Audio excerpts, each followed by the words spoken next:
Kristo na lumitaw sa Pilipinas. At kailan Pansinin niyo lumitaw? po ha. Pansinin po ninyo ha. Nagtanong siya, sino daw nagtatag ng Iglesia ni Cristo na lumitaw sa Pilipinas? At kailan lumitaw ang Iglesia ni Cristo sa Pilipinas? Pansinin po niyo yung kanyang... Pansinin po ninyo yung mga ipapakita niyang ebidensya para... tawag dito? Palitawin yung gusto niya. Abo, at para... magawa niya kunwari na gibain yung stand ng Iglesia ni Cristo. Tingnan niyo kung ano yung ebidensyang gagamitin niya.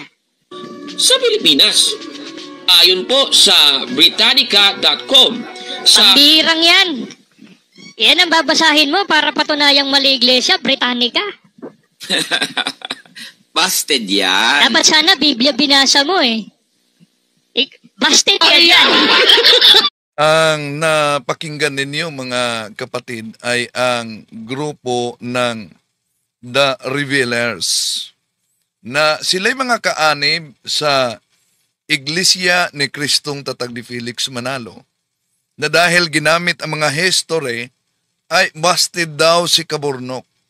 Pero di ba nila alam na kahit ang kanilang mga ministro, mga aklat nga ng Katoliko ang ginagamit? Di ba? Kung wala yung mga aklat Katoliko, lalo na yung malayong silangan, edi wa silang batayan. Pero alam nyo ba, nauna nating tinatalakay, siguro nalibing na ito sa limot dahil matagal na may isang kasama si Felix Manalo na kilalang founder ng Iglesia ni Cristo na ang buong pamilya ay converted sa simbahang Katoliko. Sino siya? Ang kinikilalang isa sa mga nagtatag sa Iglesia ni Cristo. Isa sa mga ministro ni Felix Manalo na nasa cover pa ng Pasugo Magazine. Siya si Egmedio Zabala. May panawagan siya matapos niyakap niya at sa buong pamilya ang simbahang Katoliko. Ayon sa aklat na ako ay naging ministro ng Iglesia ni Cristo sa pahina 50. Sabi niya, nanawagan ako sa inyo sapagkat ako'y naging ministro ni Ginoong Manalo sa loob ng may 18 taon at natatalos ko ang punot dulo ng Iglesia. Ang layunin ko'y manumbalik kayo sa liwanag at sa katotohanan. Nasa aklat ni Egmedio Zabala.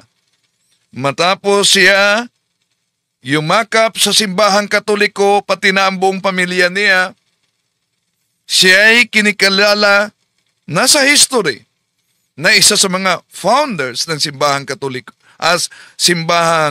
isa sa mga founders ng simbahang Iglesia ni Cristo. So ano ngayon? Nanawagan siya na talikuran ninyo ang siktang tatag lamang ng tao. Ating tatalakayin ito. Kasi umalingan, pag palaging inulit-ulit ay magmukha talaga ang katotohanan para sa ating mga kapatid na kulang ang kaalaman. Ang pagkadaya ay maranasan sa iba't ibang paraan. Pero napakasakit pag madaya tayo sa pananampalataya. Dahil nanganib pati ang ating kaluluwa. Viva Cristo Rey! Pro Dio et Ecclesia! Okay, kumusta? Welcome. Itong iyong lingkod, Brother Wendell Talibong, muling makasama ninyo sa pagkakataong ito. At ating tatalakayin na naman ang aklat ni Ginoong Egmedio Zabala, isa sa mga kinikilalang founder ng Iglesia ni Cristo. No? Ayon sa kasaysayan. At nauna nating tinatalakay at lalo na yung pagtalakay at banat ng The Revealers sa Iglesia ni Kristong Tatag ni Felix Manalo ng mga kaanib. Although, hindi sila pinahintulutan na mag-program, kaya nakatago sila. Pero, binanatan nila si Kaburnok dito. So, gamit ang history. At bago diyan, inanyayahan natin ang ating mga suking taga-subaybay. Huwag kalimutan na pindutin ang like sa ating live. At huwag din kalimutang mag-subscribe kung bago ka lang. At pindutin ang bell button para updated kayo mag-comment at i-share ninyo mga kapatid. Kumusta sa lahat nating mga kapatid na sumusubaybay? Welcome sa ating live streaming.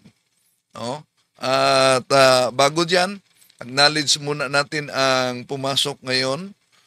So, dami ng mga nag-react, no?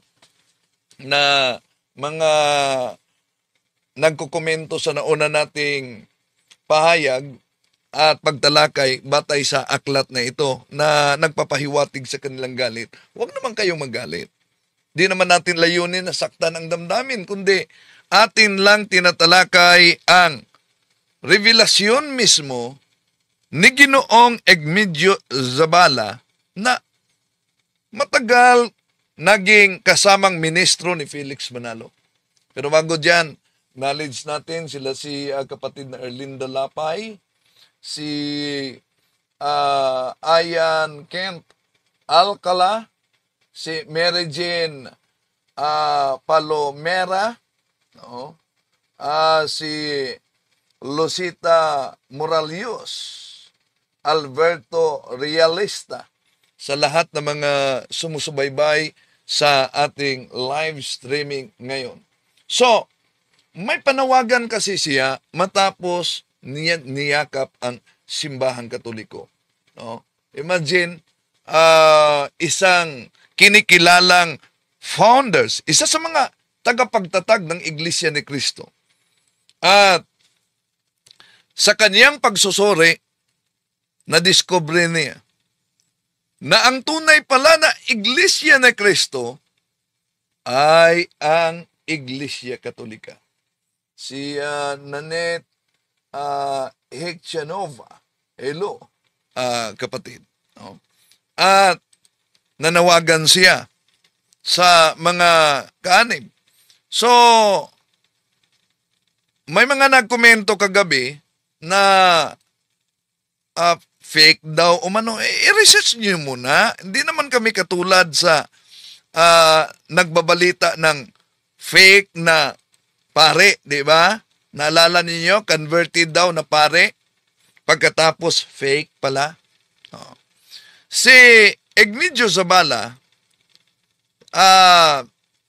paano ninyo pasisinungalingan? Una, nasa cover siya ng Pasugo Magazine 1940, oh. 1940, nasa cover siya ng Pasugo Magazine. No, Egmedio Zabala. Oh. Dahil dami siyang mga nadalang mga inosente nasa aklat na ito, mga kapatid. Pero sa tagal ng kanyang pagiging ministro at masigasig na pagkaministro sa Iglesia ni Cristo, na makita ninyo sa Pasugo Magazine, nandyan mismo ang kaniyang larawan. Siya'y yumakap sa simbahang Katoliko. Kaya yun ang dahilan kung bakit nabuo itong aklat na ito, na siya mismo ang may akda sa tulong naman ni F.C. Burlongan, na may panawagan siya at revelasyon. Ayon sa aklat na ito, makita ninyo na may nihil obstat na ito, E.G. Casa Censor Deputados at imprimator ni Jose Jovellanos, Vicar General, noong Agosto 15, 1959. Matagal na talaga. Kaya parang nalibing na sa limot ito, mga kapatid. Sa tagal ng pangyayaring ito na isang converted na ministro at kilala sa pagiging tagapagtatag kasama ni Felix Manalo. Pagkatapos, niyang yumakap sa simbahang Katoliko. Sisilipin natin ang sa pahina 50 dito. Ito ang panawagan ni Egmedio Zabala, mga kapatid. Sabi niya dito sa pahina 50, nanawagan ako sa inyo sapagkat ako'y naging ministro ni Ginoong Manalo sa loob ng may 18 taon at natatalos ko ang punot dulo ng iglesia. Ang layunin ko'y manumbalik kayo sa liwanag at katotohanan. Kung sa bagay, alam ko ring hindi kayo matitinag sa pamamagitan ng argumento sapagkat hindi naman kayo tatanggap ng paliwanag. Datapuat, nagbabakasakali ako, kaya't naglalakip ako ng panalangin sa aking paliwanag at panawagan. Iniibig ko kayong lahat, bangaman salungat ako sa mga aral at gawain ninyo na hindi makakristyano.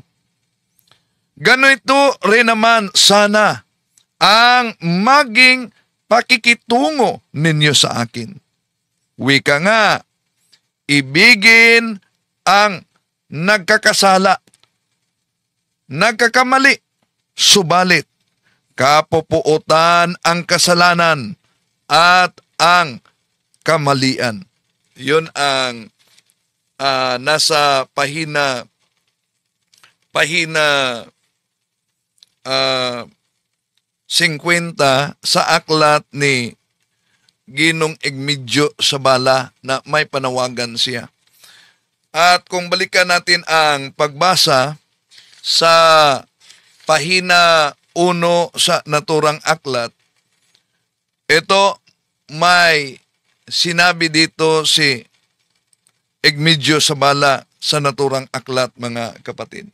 Ayon sa kaniya, sa loob ng may 21 taon, ako'y naging kasapi, 15 taon niyo'y sa pagiging ministro sa Iglesia ni Cristo sa ilalim ni Ginoong Felix Manalo.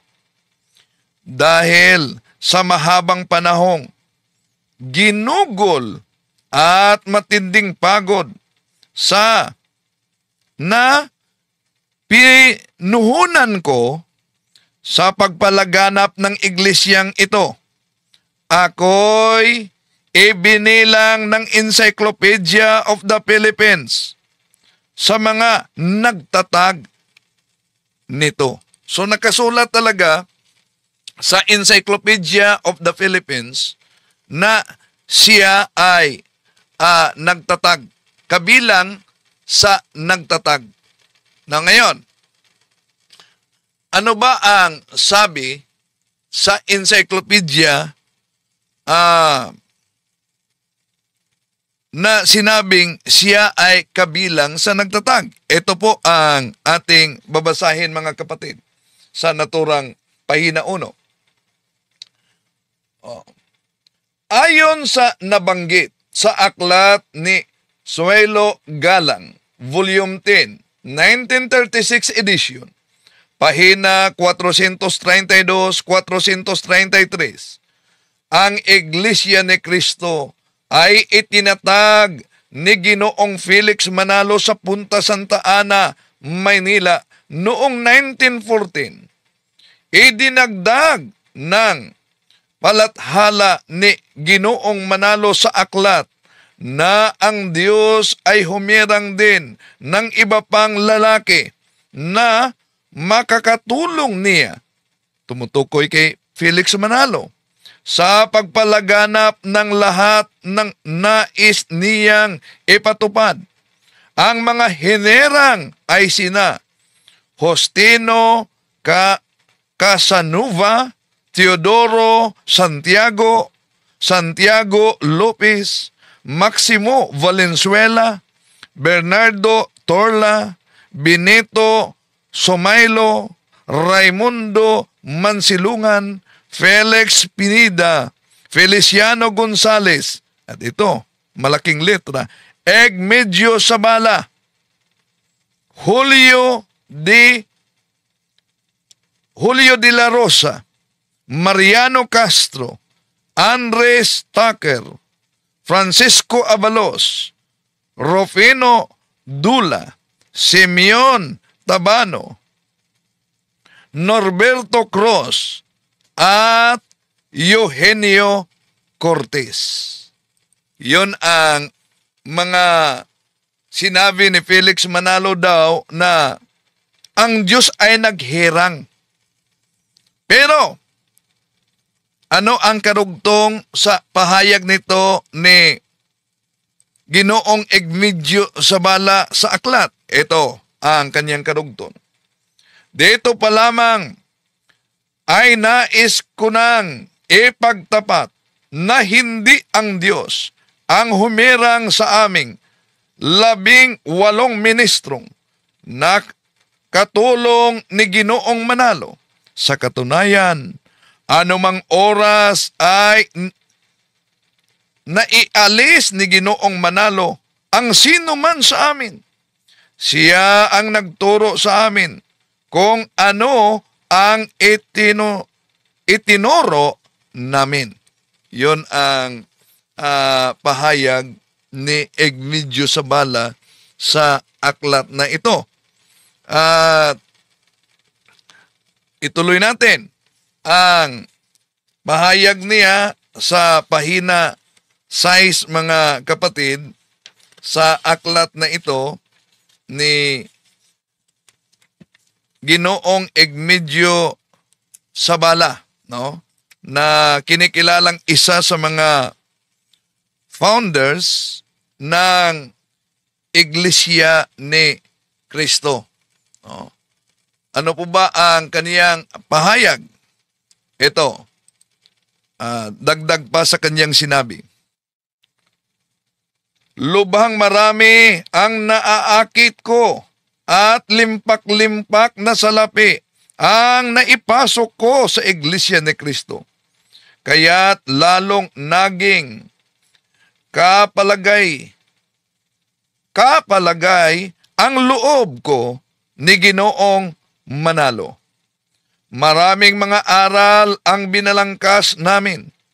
Datapuat, marami rin naman ang binago hanggang magkaroon ako ng mga alinlangan.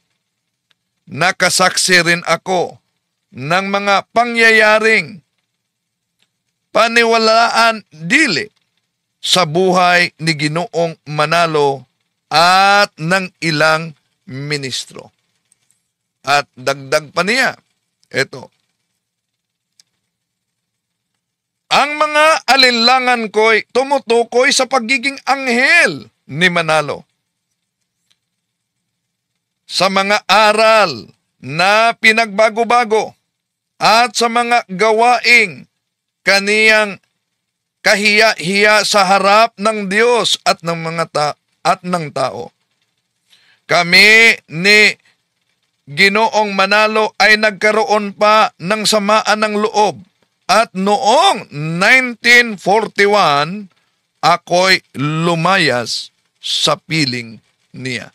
So, di siya tiwalag, siya daw ay lumayas sa piling ni Felix Manalo. At dagdag niya sa pahina 7 ng naturang aklat. Ito ang mabasa natin.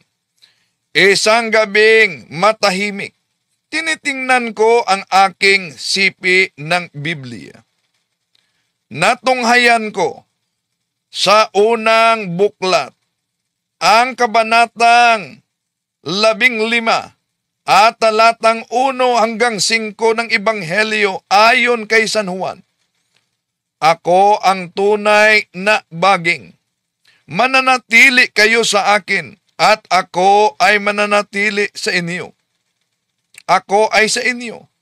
kung paanong ang sanga ay hindi maaaring magbunga sa kanyang sarili hanggat hindi mananatili sa baging. Hindi rin kayo magbubunga kung hindi kayo mananatili sa akin. Ako ang baging, kayo ang mga sanga. Yon. At dagdag pa niya sa paliwanag kaugnay dito. No? Sa bilang kilala na isa sa mga kasamang nagtatag sa Iglesia ni Cristo at isa sa mga ministro. Sabi niya sa naturang aklat, isang liwanag sa langit lamang ang makapagdudulot ng suminay sa isip ko at naitanong ko sa aking sarili. Ang mga iglesyang kaniyang kahapon lamang lumitaw at pinasimulan lamang ng tao ay kaugnay pa rin kay Kristo? Si Kristo, tulad ng nalalaman ko, ay nagtatag ng iisang iglesia. Hindi maaaring kapareho ng kaniyang relihiyon ang relihiyong itinatag lamang ng tao. Kailangan kong gayon. Nasuriin ko ang mga iglesia at hanapin ko kung alin sa kanila ang kaugnay ni Kristo. Tiyak nang hindi yaong kay Ginoong Manalong Iglesia ang kaugnay ni Kristo, sapagkat kilala ko si Ginoong Manalo at ako'y isa sa mga nagpatatag nito. Hindi rin yaong mga napasukan kong gawang tatag din ng tao. So, ibig sabihin, maliban sa Iglesia ni Cristo, kung saan siya ay kinikilalang isa sa mga ministro, mga kapatid, at isa sa mga nagtatag, no, nakasali pa siya sa ibang sikta. At ito din ang kaniyang karugtong. Gayon ang pangangatweran ko ng gabing yaon. Noong 1953, nakatagpo ko si Ginoong Amadeo Hilario ng Malabon, Rizal. So, ito si Ginoong Amadeo Hilario ng Malabon, Rizal ay isang Katoliko. So, nang natagpuan niya, ituloy natin sa pahina 8, ito ang kanyang sinabi, mga kapatid. Pinaliwanagan niya ako tungkol sa reliyong aking kinagisnan. Nagkaroon din ako ng pagkakataong makipag-usap kina Padre Francisco Avellano, Cipriano Leonin, at Laureano Cauwili. Sa tulong ng kanilang paliwanag at panalangin, natutuhan kong unti-unti ang tunay na aral at gawain ng Iglesia Katolika. Napaghulo ko rin na ang mga iniaral ko pala sa loob ng Iglesia ni Cristo ay pawang pagbibintang at pagbabatikos lamang sa Iglesia Katolika. Ako ay nagtatrabaho sa Tarlac na doon binibinyagan ang lahat ng aking mga anak at nagpakasal kami nang may bahay ko sa harap ni Padre Santiago Guanlao ng Tarlac. So, nabinyagan sila sa simbahang Katoliko at maliban na nabinyagan sa simbahang Katoliko, yung kanilang miyembro sa pamilya, nagpakasal sila dahil hindi sila kasal sa simbahang Katoliko. Tuloy natin sa pahina 8 pa rin sa aklat na ito. Sabi niya, ngayon ay nabubuhay na ako ng tahimik. hinahangad ko naman na makapagpaliwanag sa iba kung mga kababayang naliligaw ng landas. Tuwing may pagkakataon, ako'y di nag-aatubiling maghayag ng aking buhay sa piling ni Ginoong Manalo at magbunyag sa mga kamaliang nananaig pa sa kahabag-habag at walang malay na mga kaanib sa Iglesia ni Kristo. Grabe talaga ang revelasyon niya dito, mga kapatid.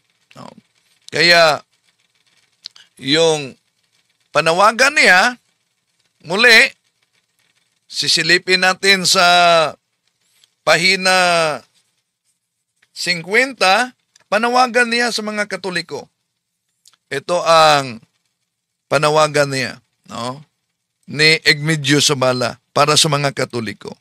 Sabi niya dito, kung tayo'y may suliranin at magpapagawa ng bahay, lumalapit kayo sa inhenyero o karpentero, kung sa batas, sa abogado, kung sa sakit sa katawan, sa manggagamot, kung sa damit, sa sastre o modista, kung sa relihiyon o moral, ang ating suliranin, makatwerang sa pari o sa sinumang nag-aaral tungkol dito sa ang ating sangguniin.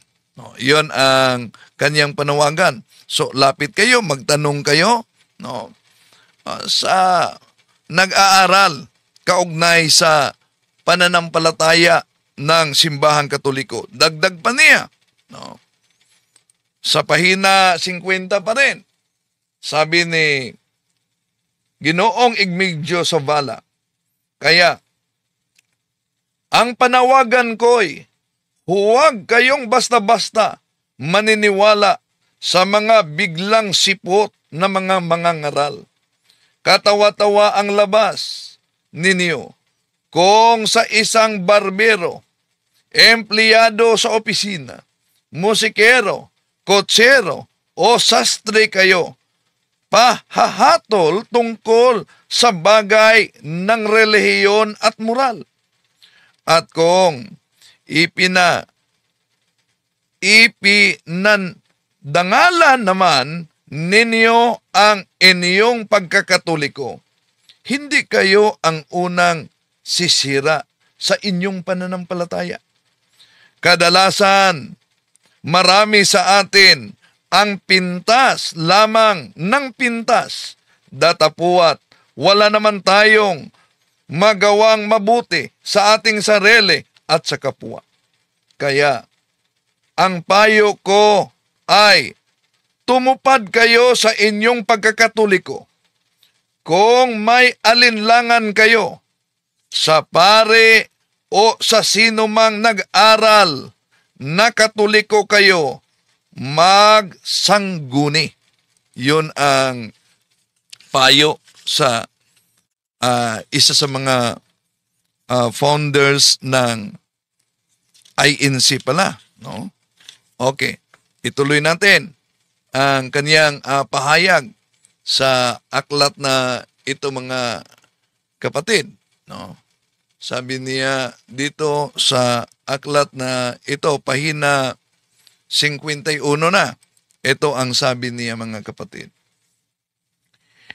Inaasahan kong kayo na mga Katoliko ang magiging halimbawa ko, sapagkat ako'y ngayoy lamang naliwanagan. Sama-sama tayong mag-aral sa ating pananampalataya at huwag tayong magpabaya sa ating tungkulin. Alalahanin nating ang mga iglesia ni Manalo at ibang sikta ay nakakaakit lamang doon sa mga Katolikong wala ng muwang, ay hindi pa tumutupad sa tungkulin kahit ng pagsisimba man lamang kung linggo. Yun ang kaniyang pahayag. At dagdag pa niya dito, sabi niya, mahalin natin ang ating pananampalataya sapagkat lilipas ang dunong, ang ganda, ang yaman, tayo na rin ay mamamatay. Ang pananampalataya lamang natin ang makapaghahatid sa atin sa wastong pamumuhay at magandang kamatayan. Pagpalain nawa kayong lagi ng Panginoon at ng mahal na Birhen. Yun, napakaganda ang kaniyang panawagan dito ni Ginoong Igmedio Zabala. Na iwan ko kung alam ba ito ng mga karamihang miyembro nila na dating kinikilalang kasama sa pagtatag sa iglesia. Nasa Pasugo Magazine pa noong 1940. Siya pala'y yumakap sa simbahang Katoliko, nag-aral sa pananampalataya at naging dipensor sa pananampalataya na ikasal sa simbahang Katoliko, mga anak ay nabinyagan. Sa pagkakataong ito, pakinggan na din natin ang banat ng The Revealers kay Cabornok. Ito. Sino ba ang nagtatag ng Iglesia ni Cristo na lumitaw sa Pilipinas? At kailan Pansinin niyo lumitaw po ang... Pansinin po ninyo nagtanong siya sino daw nagtatag ng Iglesia ni Cristo na lumitaw sa Pilipinas at kailan lumitaw ang Iglesia ni Cristo sa Pilipinas. Iglesia ni Pansinin po Cristo? niyo pansinin po ninyo yung mga ipapakita niyang ebidensya para, tawag dito, Palitawin yung gusto niya. abo, at para magawa niya kunwari na gibain yung stand ng Iglesia ni Cristo. Tingnan niyo kung ano yung ebidensyang gagamitin niya. Sa Pilipinas. Ayon po sa Britannica.com. Sa Pambirang yan. Yan ang babasahin mo para patunayang mali Iglesia, Britannica. Busted yan. Dapat sana Biblia binasa mo eh. Busted yan.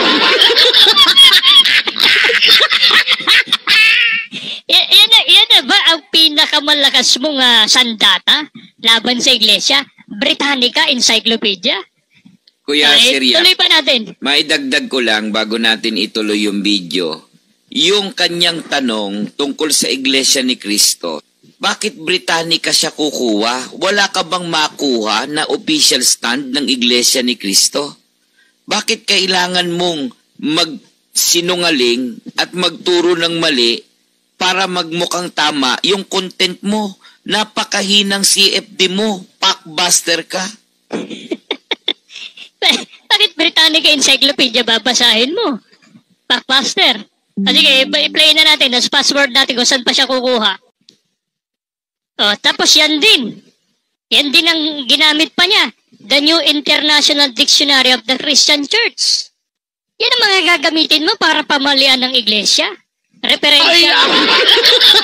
Referensyang galing sa mga kaibayo din sa pananampalataya ng Iglesia ni Cristo. Kukuha ka na lang ng kakampi mo, diba? Yung against din sa Iglesia ni Cristo. Dapat sana ang ganamit mo para pamalian at pasinungalingan ng Iglesia ni Cristo na ipinayo ni Cristo, si kapatid na Felix Manalo nagtatag, para malumitaw yung gusto mo, dapat sana Biblia. Kaya lang wala kang makuha sa Biblia. Kaya ang kinukuha niyang referensya, yung mga gawa-gawa din ng mga kakampi niya at mga kaibayo sa pananampalataya ng Iglesia ni Cristo. Kumbaga sa korte yan, Kuya Siriac, hindi tatanggapin niya ng judge eh. Hindi talaga. Dadalhin mong witness mo para magpatibay ang sinasabi mo. Yun din kalaban. Di ba? Oo. Oo. Yan ang tinatawag na self-serving. Self-serving talaga yan. Opo, Ay, self-serving. hindi lang yan. Hindi lang yan. Mamaya, dyan din sa video na yan, para naman patunayan niya na yung iglesia niya, Iglesia Katolika, ay yun ang itinayo ni Kristo, ang gagamitin din niya, ayan, aklat referensya rin, nagawa rin ng mga tao ng sanlibutan. Ayan o. New Book of Knowledge. Sipin niyo yan, imbis na Biblia ang basahin para patunayang ang itinayo ni Kristong Iglesia, Iglesia Katolika, ang binasa, New Book of Knowledge. Ano ba nakasulat dyan sa New Book of Knowledge? Nagawa din ng mga Katoliko. Dito po ang ating mababasa. Ililiwat na natin sa Tagalog. Roman Catholic Church. Ang kasaysayan ng Iglesia Katolika Romana ay nagsimula sa isang upper room sa Jerusalem. Noon pang 2,000 taon pa ang nakalipas. Ang Iglesia ay Sige, nakakaawa itong mga defensor Katoliko. Naawa tayo sa kanila. Kasi para patunayan lang nila na sila daw ang itinayo ni Kristo, ang gagamiting aklat, hindi yung aklat na kinasihan o banal na kasulatan eh. Samantalang kanina, yung ating mga ministro naglalahad ng katotohanan, saan binabasa yung katotohanan? Sa Biblia. Diba? Samantalang itong mga Katoliko, para patunayang sila ang iglesyang tayo ni Kristo, ayan o, Biblia hawak ko. Ang babasahin nila, aklat na ginawa ng mga kapwa din nila Katoliko. Ayan, so napanood po natin ang kanilang mga buwelta at mga argumento. Ayon po sa kanila, bakit daw sa mga referensya hahanapin kung sino ang nagtayo ng Iglesia ni Kristo ni Manalo na kinaaniba ng The Revealers, mga kababayan. Kasi based doon sa previous video na kung saan kanila pong critic, ay binasa natin yung nakasulat sa Britannica, itong article mula sa Britannica.com, itong Iglesia ni Cristo, kasi ang sabi dito ay ganito: Iglesia ni Cristo, isang international Christian religious movement na bumubuo sa pinakamalaking katutubong simbahang Kristiyano sa Pilipinas.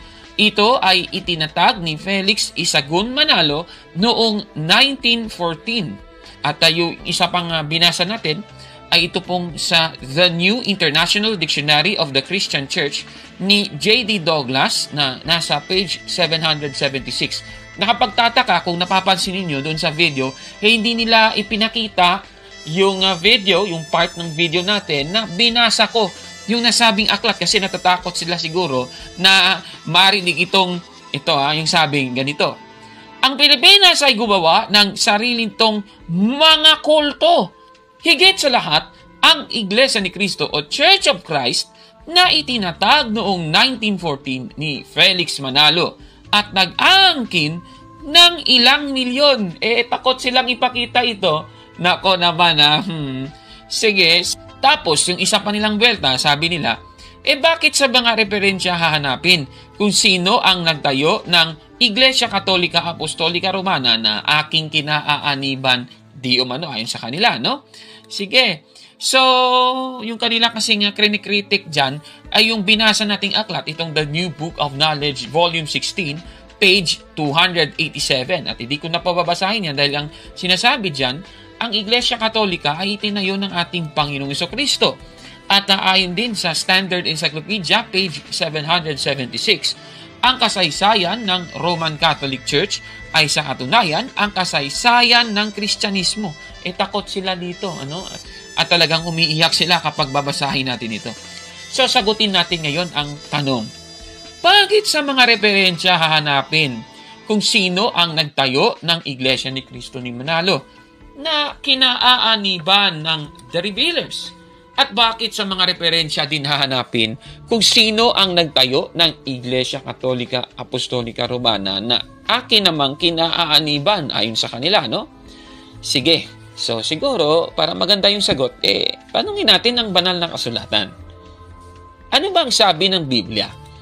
Naalala ko tuloy, ang sabi nila na ako daw ay mahinang CFD dahil sa encyclopedia daw bumatay. Balikan nga natin yon. Bakit kailangan mong magsinungaling at magturo ng mali para magmukhang tama yung content mo. Napakahinang CFD mo. Pakbuster ka. Napakahinang CFD mo. Pakbuster ka. Napakahinang CFD mo. Pakbuster ka. Grabe talaga sila, ano? Ang tindi talaga. Pero tanungin natin ang Biblia. Ano ba ang sabi ng Biblia? Pamasahin natin ang 8:8 ng Job. Ganito po ang ating mababasa. Read the history books and see. Maliwanag po, Biblia po ang ating binasa, mga kababayan. Biblical pala ang paggamit ng mga aklat kasaysayan, kagaya ng encyclopedia. Klarong-klaro, read the history books and see. Hindi naman sinabing read the history books and not see. Walang namang ganun. Ako naman, ito talaga mga revealers, palpak. Ibig palang sabihin, mali pala ang nakasulat sa talatang ito, Syriac. Sige nga, ako naman. Ito naman talagang taga-The Revealers, kawawa naman. Bakit babasahin natin ang aklat kasaysayan? Ayon po sa Isaiah chapter 41 verse 4, yung babasahin natin yung salin na International Children's Bible, ganito po ang sabi, Who caused this to happen? Who has controlled history since the beginning? I, the Lord, am the one. I was here at the beginning, and I will be here when all things are finished. Klarong-klaro po sa ating nabasa. Sino daw ang kumukontrol sa kasaysayan? Ang Panginoong Diyos. Ang Diyos ang may kontrol sa kasaysayan. Kaya, dapat nating malaman ang pagkontrol ng Diyos sa kasaysayan sa pamamagitan po ng mga aklat kasaysayan. Mga kababayan, napakaliwanag po niyan. Ang Diyos talaga ang kumukontrol ng kasaysayan. Katunayan, sa saling pa nga ng Magandang Balita Biblia. Ang sabi dito, sinong nasa likod ng lahat ng ito? Sinong nagpapagalaw sa takbo ng kasaysayan mula sa pasimula? Akong si Yahweh na naroon na noon pa man at mananatili hanggang sa katapusan. Napakaliwanag po ng ating nabasang ito, mga kababayan. Ibig bang sabihin nito, mali din yung nakasulat sa talatang ito, Mr. Syriac? Ako naman, kawawa naman talaga itong mga taga-iglesia ni Cristo ni Manalo. Mga palpak talaga, no? Kaya napatunayan nating mahinang defensor pala sila ng iglesia ni Cristo ni Manalo. Itong mga taga-The Revealers dahil hindi nila kayang panindigan ang kanilang sinasabi. Ako naman. Susunod naman nating tatalakayin yung pahayag nilang dapat daw sa Biblia hahanapin ang mga ganitong impormasyon at hindi daw dapat sa mga encyclopedia. Nako naman, grabe naman yan. Sa bagay, yun naman talaga yung aral nila. Kagaya nitong nasa sa Iglesia ni Cristo Church of Christ, welcome ka, isang pasugo, God's Message Magazine, special issue sa pahina 20. Ganito ang sabi, ano ang batayan ng pananampalataya ng mga kaanib ng Iglesia ni Cristo? Ang tanging batayan ng mga doktrinang itinataguyod ng Iglesia ni Cristo ay ang Biblia o ang mga banal na kasulatan. Kaya nga sila, Bible alone, no? O Bible alone doctrine yung kanilang sinusunod, mga kapatid. Wala ka namang mababasa sa Biblia na dapat sa Biblia lamang ang batayan ng pananampalatayang Kristiyano. Walang ganon. Wala kang mababasang ganon.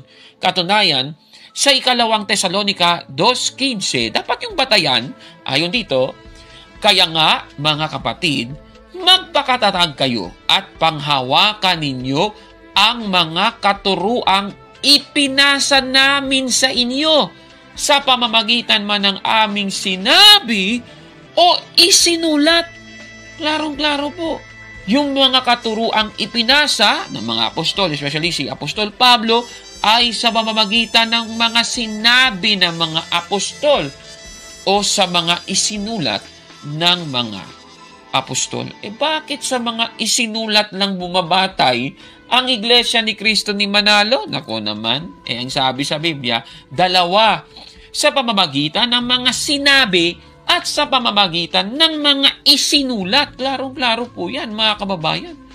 Ang mga sinabi bang ito ni Apostol Pablo, salita ng Diyos din ba ito o hindi? Nako naman, grabe naman yan. Kaya ito, mali ito, mga kababayan. Busted! Yan! Nako, mali po yan. Siguro, sa palagay ko, takot lang kasi silang tanggapin ang katotohanang hindi sila talaga itinayo ng ating Panginoong Jesucristo at ilusyon lang talaga nila ang mga kanilang sinasabi, mga kababayan. Ako naman. Ano pa ba ang kanilang sasabihin laban kay Kaburnok? Balita ko kasi, babasahin nila ang isang referensya at hindi sa Biblia. Nako naman, ito, panoorin natin. Tingnan natin, So, batay dun sa mga aklat referensya, unfortunately, hindi po ayon sa Biblia. Batay dun sa mga aklat referensya na gawa din ng mga kapwa Katoliko na ni Packbuster.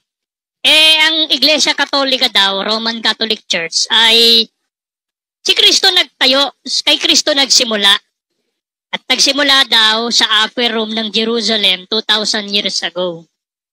So, yun ay ayon sa aklat referensya, hindi sa Biblia. Pero ito po, babasahin ko, mga nakikinig. Aklat na pinamagatang How Did the Catholic Church Start? Ito. Yung aklat na ito na sulat ng pare, opisyal na aklat katoliko ito sapagkat mayroong nihil obstat at mayroong imprimatur. Na-publish po ito noong 1952. Ano sinasabi ng pari sa aklat na ito tungkol sa Iglesia Katolika? Pareho ba nung sinasabi nung referensyang binabasa ni Packbuster na si Kristo daw nagtayo ng Iglesia at nagsimula sa Jerusalem noong 2,000 years ago? Dito po sa page 35 ng aklat na ito nakasulat. Back to the beginnings. So, the Catholic Church, So, the Catholic Church does not start with Jesus Christ. Yan ang klarong-klaro. Kaya tatanungin ko si Packbuster kung sasagot siya sa video na to. Sino paniniwalaan niya ngayon? Yung encyclopedia? Yung New Book of Knowledge, o itong opisyal na aklat katoliko na sinasabing ang Iglesia Katolika hindi pala nagsimula sa Panginoong Jesucristo? Kailan nagsimula ang Iglesia Katolika? Kailan nagsimula ang Iglesia Katolika kung hindi ito nagsimula kay Kristo? Ito naman po sa page 36, ganito nakasulat. Way back. It is not altogether fantastic to say that the remote beginnings of the Catholic Church go back to the terrible day when Lucifer flung against heaven's skies his banners of revolt. Kailan daw nagsimula yung Iglesia Katolika? Nagsimula pala ang Iglesia Katolika noong terrible day. Natawa ako itong kaanib sa iglesia ni Manalo. Di ba sila makaunawa ng English? Dahil sa debate namin ni Ramel Parba, wala na si Ramel Parba ngayon, no? Sa debate namin ni Ramel Parba, minadjik niya yan. Pero, binasa nitong The Revealers, mga kapatid, ano daw? Catholic Church, So, the Catholic Church does not start with Jesus Christ. Yan ang paliwanag yan ni Kaburnok mamaya. Pinagputol-putol nila yan. Dahil ang konteksto dyan, the Catholic Church does not start with Jesus Christ. Bakit? Pinaliwanag sa pare na nagsimula na ito noon pa man sa Old Testament. Completed sa New Testament. Iyon. Mag-ingat sa INC. Incomplete talaga yan. Okay. May karugtong pa dyan. Klarong-klaro. Kaya tatanungin ko si Pakbuster kung sasagot siya sa video na to. Sino paniniwalaan niya ngayon? Yung encyclopedia? Yung... Grabe talaga ito sila magtampered na, no? Tampered pa na iglesia, tinatampered pa ang nakasulat sa aklat. Okay, tuloy natin. New Book of Knowledge? O itong opisyal na aklat katoliko na sinasabing ang iglesia... Okay. Eto, may babasahin siya. Saan nanggaling daw umano? Pansinin niyo ang binasa niya at ikumpara natin sa daya ni Parba. Katolika, hindi pala nagsimula sa Panginoong Jesucristo. Kailan nagsimula ang Iglesia Katolika? Kailan nagsimula ang Iglesia Katolika kung hindi ito nagsimula kay Kristo? So, kailan nagsimula kung hindi? Yon, pinagchap-chap talaga. So, yung mga inosente, magaling sila mag-magic sa mga aklat Katoliko, kaya delikado talaga na matangay kayo at mapayakap sa pirated na sekta. Dito naman po sa page 36, ganito nakasulat. Ayan, page 36. Way back. Ano daw? Way back? Nakita nyo kung ano ang nakasulat diyan? Palakihin natin ha. Way back daw. Yun pansinin ninyo ang nakasulat. Yun ha. It is not altogether so, buti na lang binasa niya. It is not altogether fantastic to say. Bakit sinabi niya na nagsimula kay Lucifer na ang binasa niya, it is not altogether fantastic to say. Diba? So, ibig sabihin, hindi natin masasabi na ang simula ng simbahang Katoliko, ba't sinulat kasi ito ng English?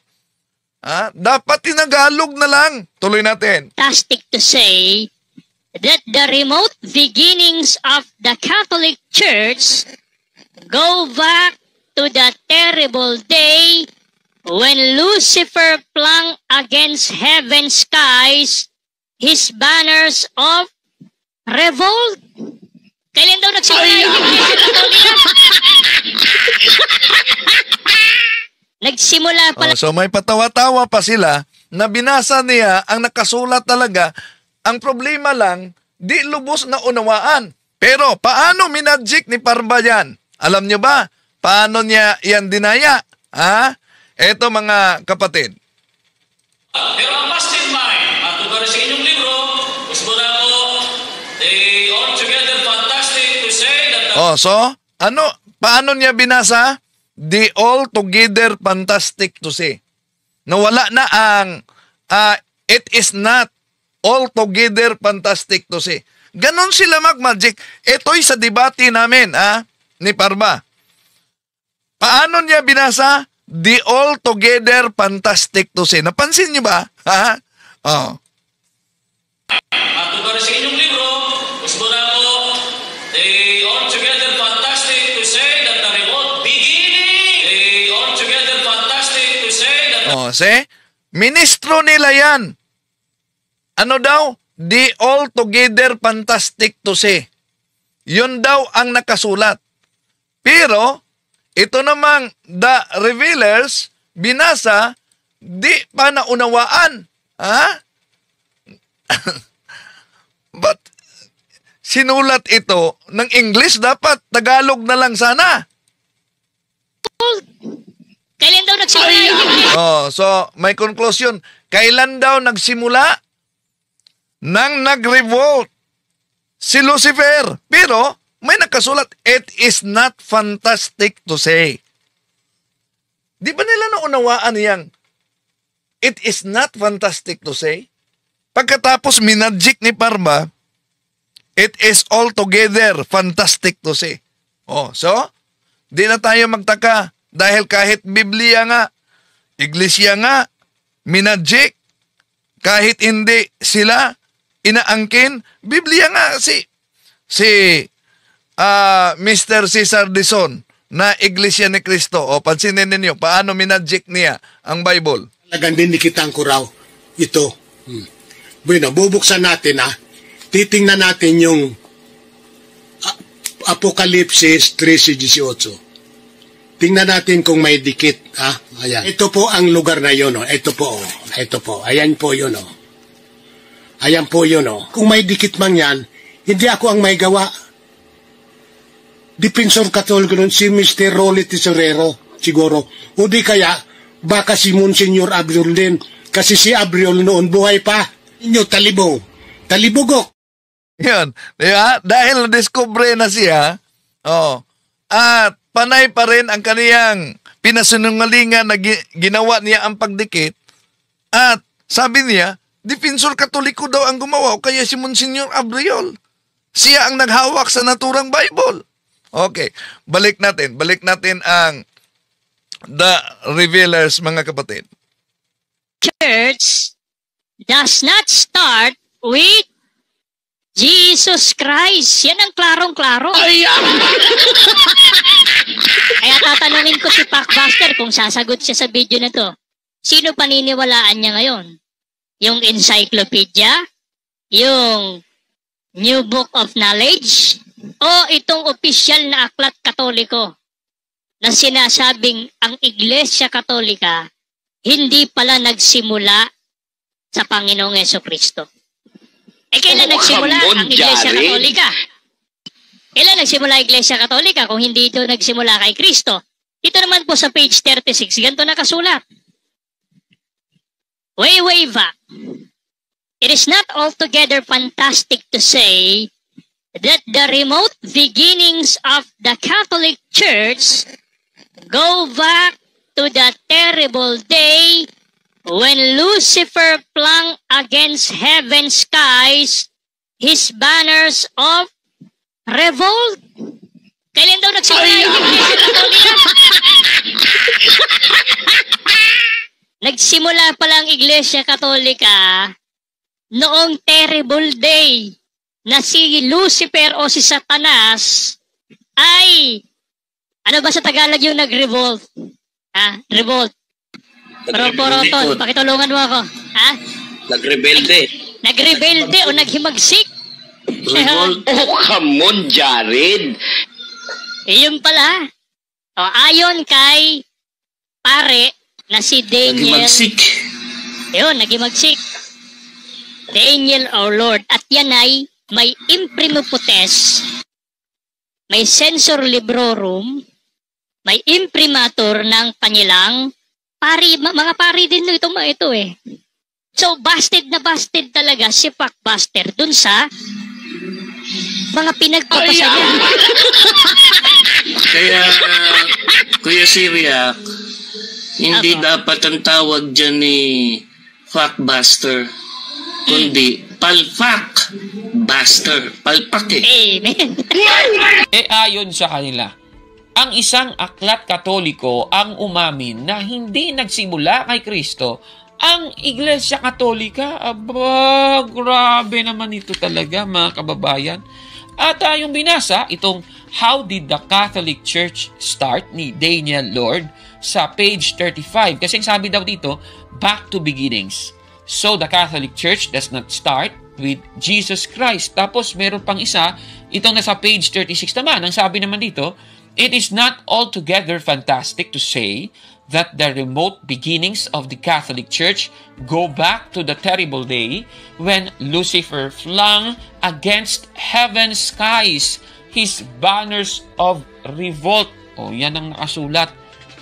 Dahil nakasulat ito, pinapalabas nila, umamin daw ang Iglesia Katolika na hindi daw itinayo ni Kristo ang kanilang iglesia. Tanong, totoo ba ito, mga kababayan? Sandali. Akala ko ba sa Biblia lang dapat ang batayan para malaman kung sino ang nagtayo ng iglesia ninyo? Pambirang yan. Yan ang babasahin mo para patunayang mali iglesia, Britannica. Busted yan. Dapat sana Biblia binasa mo eh. Sana Biblia binasa mo eh. Sana Biblia binasa mo eh.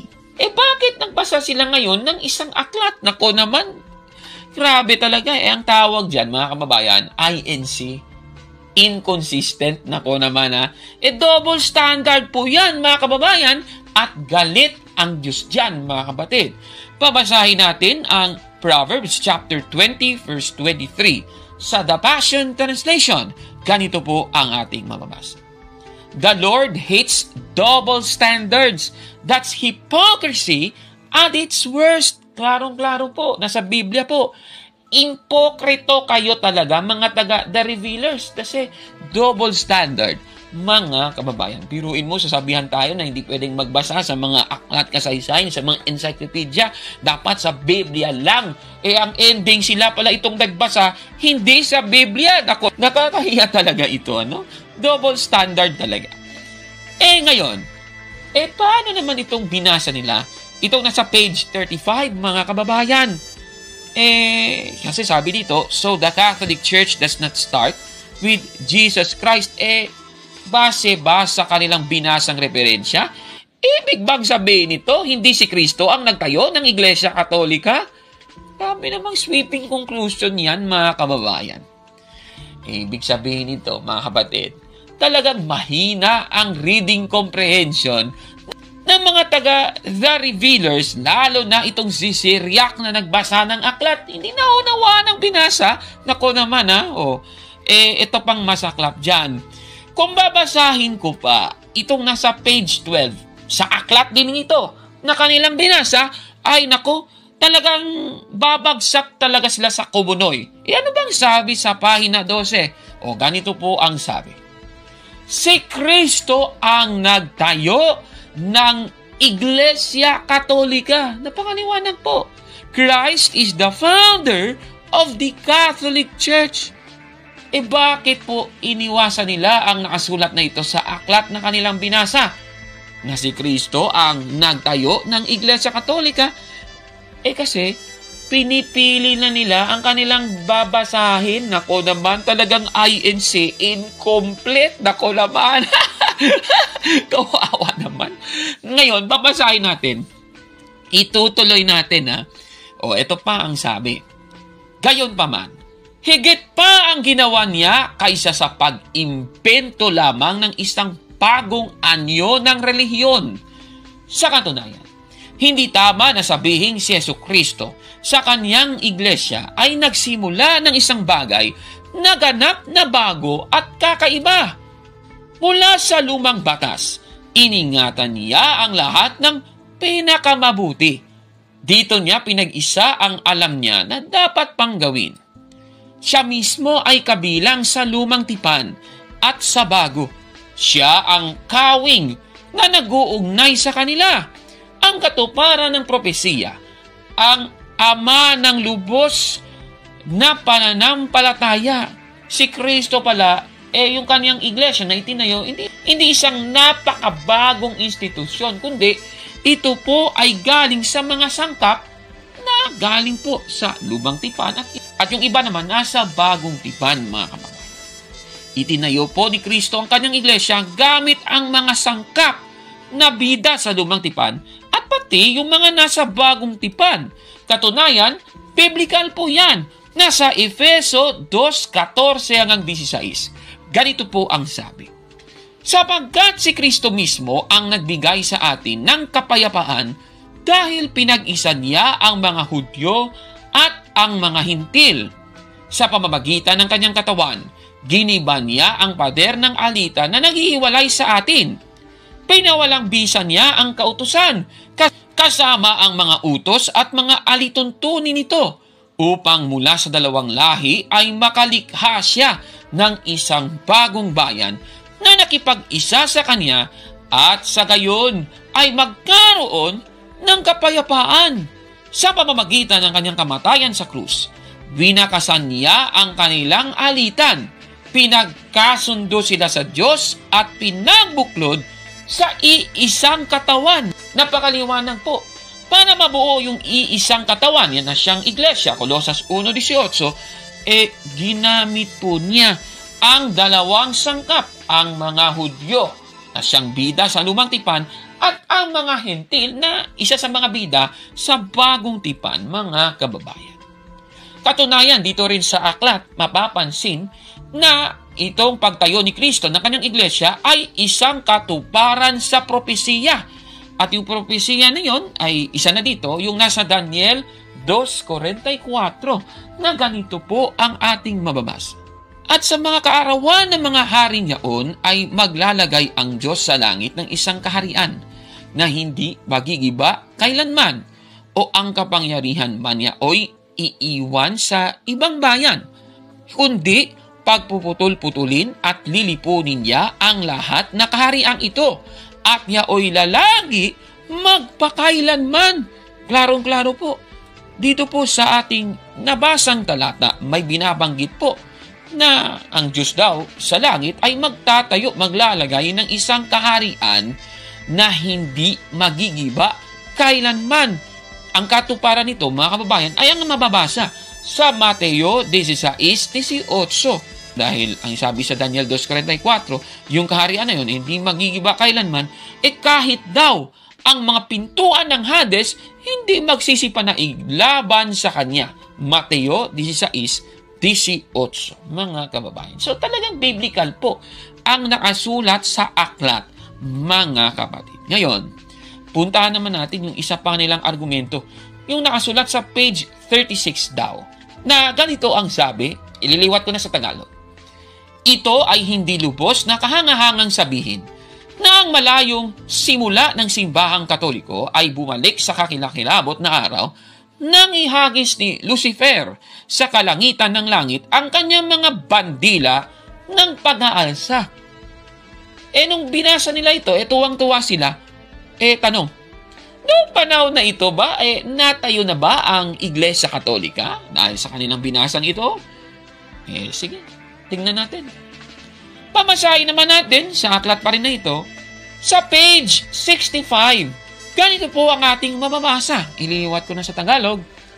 Ang Iglesia Katolika ay nasa isip na ng Diyos noong ang paghihimagsik ni Lucifer ang nagpahati sa makalangit na populasyon at nag-iwan ng espasyo para sa paglikha ng sangkatauhan. Bakit hindi nila binasa ito? Kasi nga, pumipili sila ng kanilang babasahin. Ako naman. Talagang INC nga, incomplete, mga kababayan. Klarong-klaro, ang Iglesia Katolika, noong time ni Lucifer, nung siya'y naghimagsik sa ating Panginoong Diyos, nasa isip na ng Diyos ang Iglesia Katolika. Isang isipan ng Diyos ang Iglesia Katolika. Ibig sabihin, mga kababayan. Tama. Naging existido ang Iglesia Katolika bilang isang iglesia dahil itinayo ito ng ating Panginoong Jesucristo. Klarong-klaro sa aklat, si Kristo ang nagtayo ng Iglesia Katolika. Bakit hindi nila ito binasa? Nako naman, INC talaga, incomplete nako. Kaya itong kanilang grabing konklusyon na ito, nakakatawa talaga, INC nga, no? Inconsistent, incomplete pa. Ano itong si Syria, itong mga The Revealers, di incompetent, nako naman. Kawawa talaga, kaya busted yan, nako tanong, sino ngayon yung palpak buster? Tayo, okay naman, palpak buster kasi silang mga palpak yung binabasted natin. Ako naman. Kawawa naman. Sino ngayon yung mahina? Sila yung mahina itong The Revealers, mga kababayan. Kaya pala unofficial kasi palpak at mahina, mga kababayan. Ano pong masasabi ninyo sa ating episode ngayon? Paki-comment po sa baba, mga kapatid. At kung like mo ang video na ito, paki-smash ng like button at mag-subscribe sa ating YouTube channel, Factbusters PH. Kaya, wag maniwala sa sabi-sabi.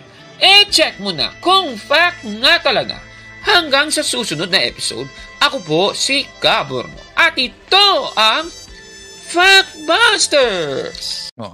Napansin ninyo, mga kapatid, na sila ang panay na nagpahayag na tampered, pero sa debate na yun, klarong-klaro, paano tinampered ang Aklat Katoliko?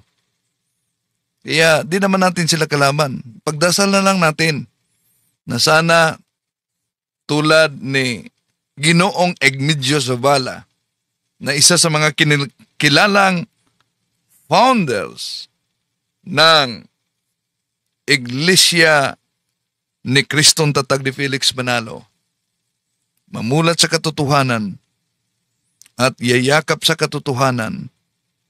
Tama ang sinabi niya. Minsan lang tayo dadaan sa mundong ito. Tandaan natin mga kapatid na ang pagkadaya ay maranasan sa iba't ibang paraan. Pero napakadelikado pag madaya tayo sa pananampalataya. Nanganganib pati ang ating kaluluwa. Maraming salamat sa inyong pagsubaybay hanggang sa muli. At pakisubscribe sa Factbusters PH ni Kabornok. Maraming salamat.